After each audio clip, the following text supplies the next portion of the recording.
মৰমৰ ছাত্ৰ-ছাত্ৰীসকল আজি আলোচনা কৰিম ক্লাছ 6ৰ পাৰ্ট 4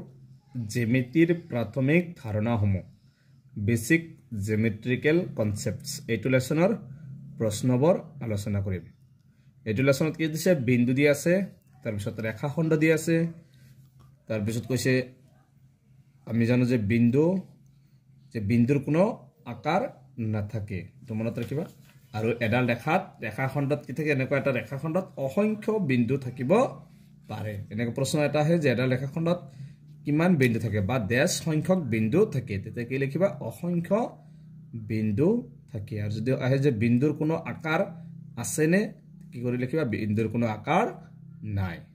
তাৰ পিছত আছে সৰল ৰেখা গতিকে এইটো লেসনৰ অনুশীলনীৰ প্ৰশ্নবোৰ আলোচনা কৰিম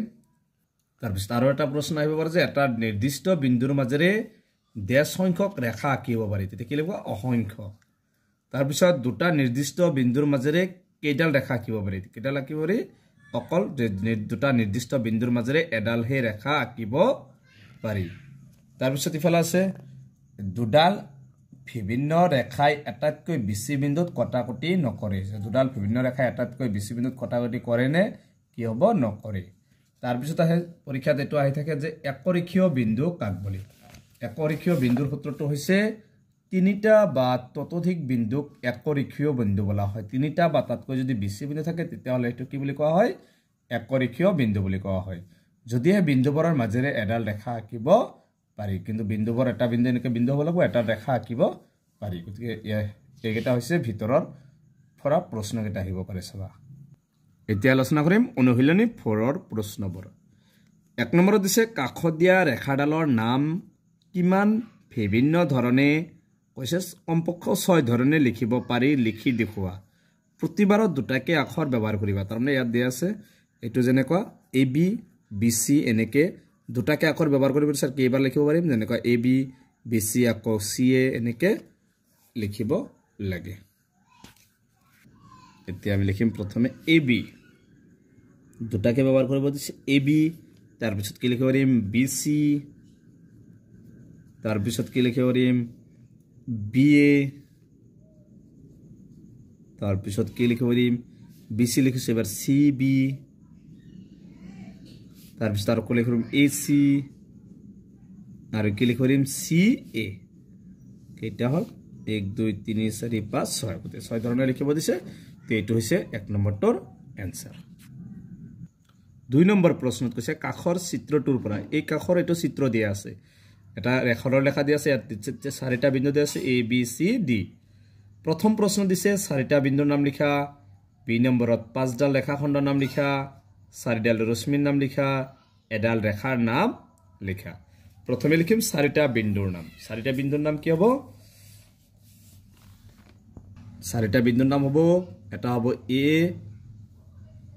B C D A B সি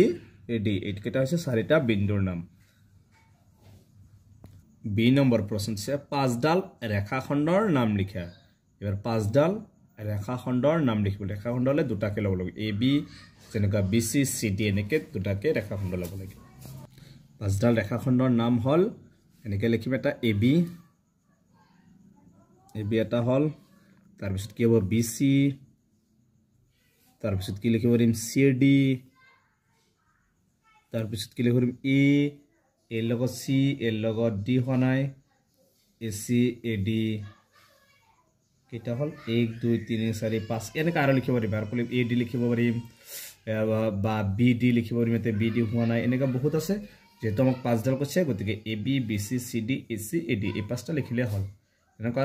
আৰু হ'ব তাৰ লিখিব নালাগে যেহেতু পাঁচটা কৈছে পাঁচটা লিখিবা সি নম্বৰত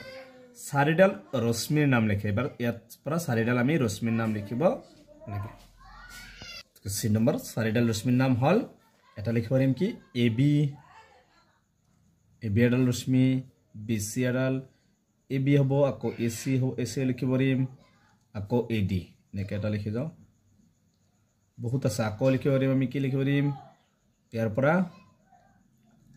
সি এ বা সি এটো লিখিব পাৰিম সি এ বা সি ডি বি সি এনেকৈ যেহেতু চাৰিডাল ৰশ্মিৰ নাম কৈছে চাৰিডাল হৈছে গতি এই চাৰিটা লিখিলে হ'ব ডি নম্বৰ প্ৰশ্ন কৈছে এডাল ৰেখাৰ নাম লিখা পৰা এডাল ৰেখাৰ নাম লিখিব দিছে গতিকে এডাল ৰেখাৰ নাম কি হ'ব এই এডাল ৰেখা প্ৰথমটো এ বি এডাল ৰেখা হ'ব এইটোৱে লিখিলে হ'ব এ বি গতিকে এডাল ৰেখাৰ নাম হ'ল এ বি যেহেতু এডাল কৈছে এডাল লিখিবা এ বি এইটো হৈছে ডি নম্বৰটোৰ এনসাৰ 3 নম্বৰ প্ৰশ্নত কাখৰ চিত্ৰটোৰ পৰা উত্তৰ লিখা এটো এটা কাখৰ চিত্ৰ দিয়া আছে এ L3 আকৌ বি ডি L2 এটা ৰেখা সৰল ৰেখা দিয়া আছে L1 দিয়া আছে ইফালে জি দিয়া আছে ইফালে এফ দিয়া আছে ইফালে ই দিয়া আছে ইফালে সি আছে তে এইটো চিত্ৰৰ পৰা আমি এটা উত্তৰ দিব লাগে প্ৰথম প্ৰশ্ন কৈছে সি বিন্দুটো থকা ৰেখাডালৰ নাম এটা সি বিন্দুটো কোনটো ৰেখাত আছে সবা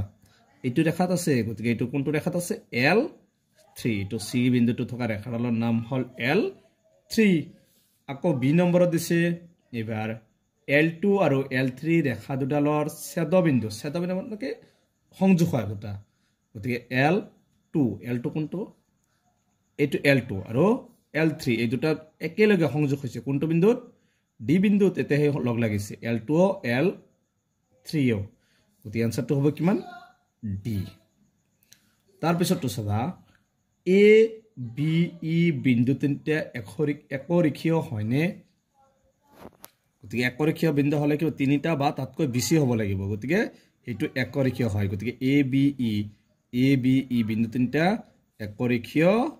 নহয় এইটো হৈছে সি নম্বৰটোৰ এনসাৰ